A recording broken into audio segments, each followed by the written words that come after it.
आंतरिक कलह और भ्रष्टाचार के बीच में बिहार में नेतृत्व बदलता रहा।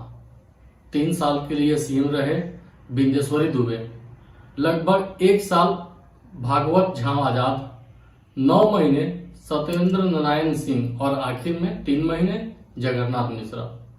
नमस्कार, जय हिंद, जय बिहार।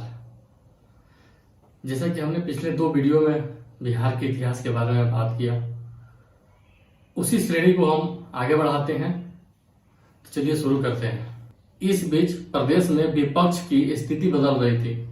कर्पूरी ठाकुर विपक्ष के नेता थे, लेकिन कर्पूरी ठाकुर विवादों से घिरे हुए थे।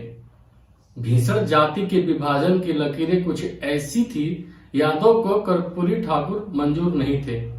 1988 में जब कर्पूरी ठाकुर का निधन हुआ, उस समय विपक्ष की कोई धुरी नहीं थी।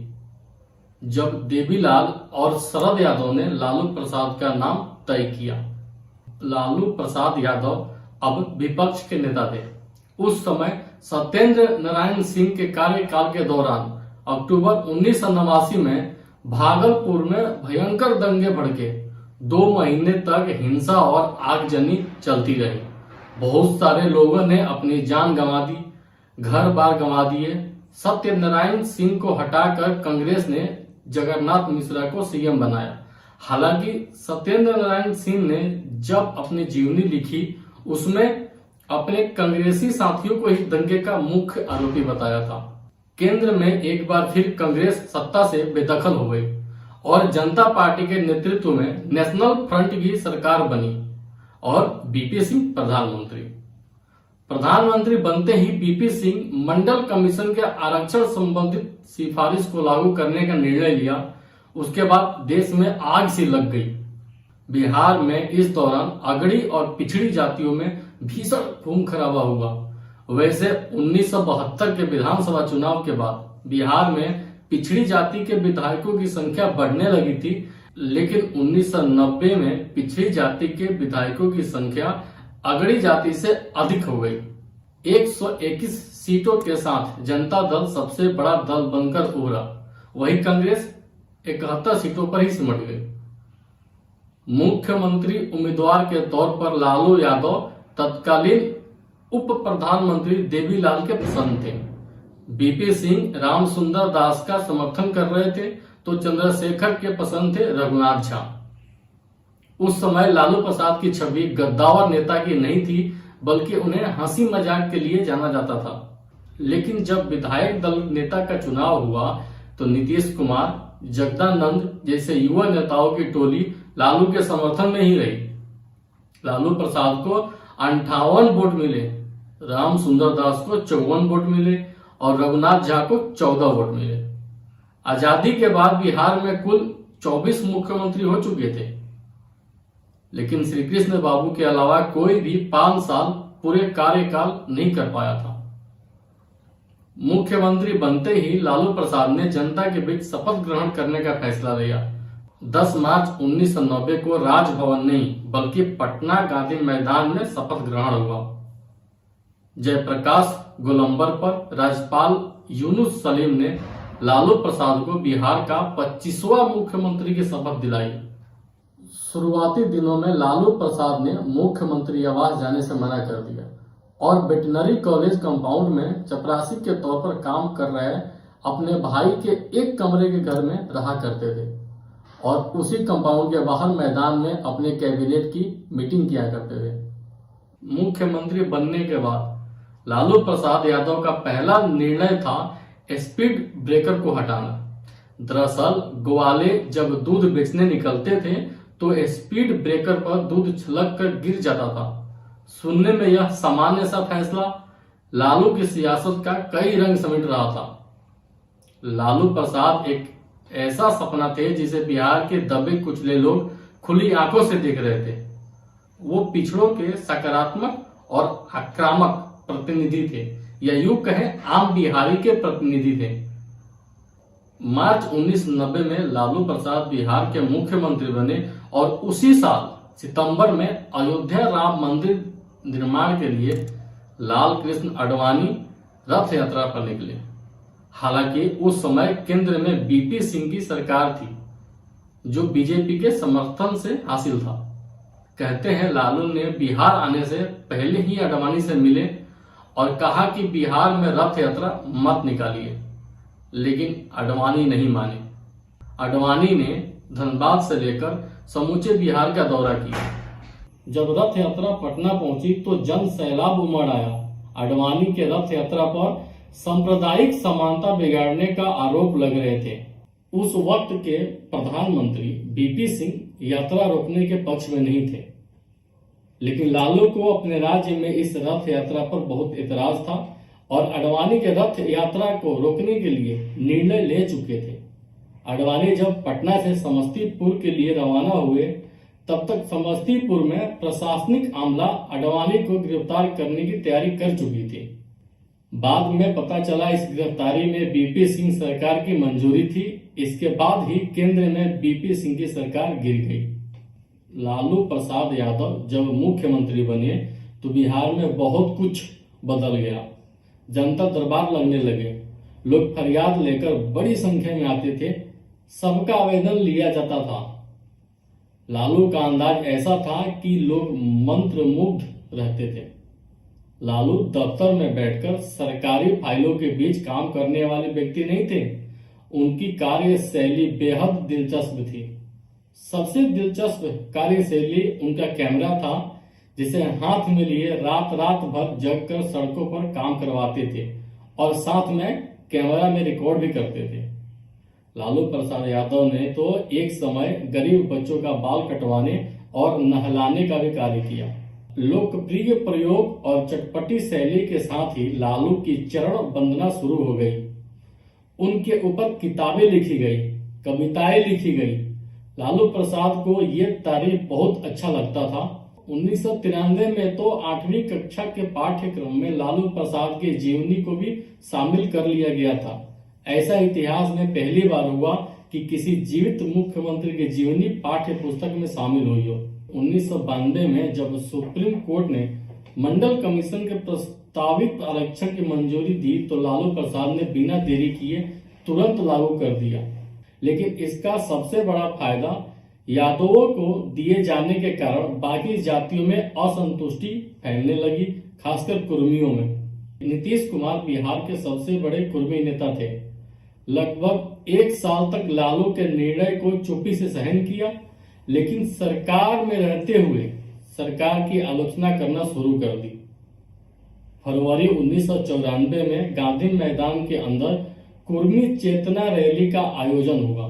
नीतीश कुमार उस रैली में दोपहर के समय पहुंचे क्योंकि राजनीतिक असमंजस में थे, लेकिन जब वह गांधी मैदान में पहुंचे तो उनकी पहली बगावत का औपचारिक ऐलान था। हालांकि इस विचार पर नीतीश कुमार को पार्टी के भीतर खास समर्थन नहीं मिला। 2 महीने बाद उन्होंने जॉर्ज फर्नांडिस के साथ जनता दल जॉर्ज का गठन किया। उसके बाद कुछ और लोग भी नीतीश के साथ मिल गए। अक्टूबर 1994 में पार्टी का नाम बदलकर समता पार्टी कर दिया गया। अगले साल विधानसभा चुनाव होने वाले थे। समता पार्टी लालू प्रसाद को मजबूती देने के लिए तैयार होने लगी। 1995 विधानसभा चुनाव प्रचार के दौरान नीतीश कुमार ने आर्थिक विकास का मुद्दा उठाया, लेकिन वही लालू प्रसाद यादव स्वाभिमान और स्वर की बात करते थे। लालू डरे सहमे दिमाग और पिछड़ों के गुस्सों को हवा देते थे। लोगों ने दिल से सोचा और भावनाएं जीत गई। फिर एक बार लालू प्रसाद यादव बहुमत से सत्ता में आए। दूसरी बार लालू जीत कर आए तो लोगों को उनसे विकास की उम्मीद जगी। जब अमेरिकी विदेशी मंत्री रॉबर्ट राफेल आई तो लगा कुछ न कुछ जरूर होगा। उद्योगपतियों से बैठकें शुरू हुई। लालू प्रसाद सिंगापुर, थाईलैंड की उड़ान भरने लगे। सत्तू अचार बांधकर अमेरिका भी हो आए। पटना में निवेश के लिए प्रवासी बिहारियों को लाए, लेकिन हर वादा कागजी रहा। लालू का मानना था पढ़ाई लिखाई शिक्षा से विकास नहीं होता। खौफ रखो, डर का कॉम्बिनेशन रखो, भ्रष्ट लोगों को प्रमोट करो, खजाना भरो। उनकी पूरी राजनीति इन्हीं चीजों के इर्द गिर्द घूमती रही। 29 फरवरी 1996 को एसआर मुंबई में जनता दल अध्यक्ष पद से इस्तीफा दिए तो लालू यादव जनता दल के अध्यक्ष बन गए। लालू प्रसाद यादव बिहार के किंग थे, लेकिन अब किंग मेकर बनने वाले थे। लालू प्रसाद यादव से पहले बिहार में कोई भी गैर कांग्रेसी सरकार 5 साल तक नहीं रही, लेकिन दूसरे चुनाव में लालू प्रसाद को पहले से और अधिक सीटें मिली। बिहार में लालू प्रसाद यादव का ग्राफ आसमान की तरह बढ़ने लगा, लेकिन केंद्र में उनकी पार्टी का जलवा खत्म हो चुका था। केंद्र में 1991 में कांग्रेस की वापसी हो गई थी, हालांकि 1996 आते आते एक बार फिर खिचड़ी स्थिति पैदा हो गई। अटल बिहारी की अगुवाई में एनडीए की सरकार बनी, लेकिन आंकड़ों के अभाव में 13 दिन में ही सरकार गिर गई। इसके बाद गैर कांग्रेसी गैर एनडीए पार्टी एक साथ यूनाइटेड फ्रंट के रूप में सामने आई। यूनाइटेड फ्रंट में सबसे अधिक सीटें अगर किसी पार्टी को मिली तो वो जनता दल की थी। 46 सीटों के दम पर अगला प्रधानमंत्री इसी पार्टी से आना था। एक तो लालू प्रसाद पार्टी के अध्यक्ष थे, ऊपर से 46 सीटों में 22 सीटें बिहार से मिली थी। लालू चाहते तो प्रधानमंत्री बन सकते थे, लेकिन उन्होंने कर्नाटक के एचडी देवेगौड़ा को प्रधानमंत्री के लिए चुना। लालू प्रसाद ने न सिर्फ एचडी देवेगौड़ा को प्रधानमंत्री बनाने के लिए अहम भूमिका निभाई, बल्कि मंत्रिमंडल में अपनी खास लोगों को मंत्री भी बनवाए।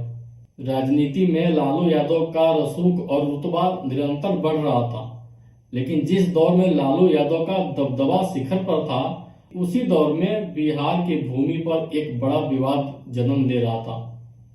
हर तरफ चारा घोटाले की सुगबुगाहट जोर पकड़ने लगी थी, जिसमें कुछ आरोप लालू प्रसाद यादव पर भी था। करीब 1000 करोड़ का संबंध पशुपालन विभाग से था। लालू के भाई इसी विभाग से चपरासी थे। लालू यादव शुरू से ही वेटनरी कॉलेज कंपाउंड में रहा करते थे, इसलिए यह उनका जाना पहचाना विभाग था। लालू यादव की मुश्किल और बढ़ गई जब उनके छात्र आंदोलन के साथी ही शिवानंद तिवारी, सुशील कुमार मोदी, रविशंकर प्रसाद चारा घोटाले को लेकर मुखर हो गए और मामले को लेकर हाई कोर्ट का दरवाजा खटखटाया।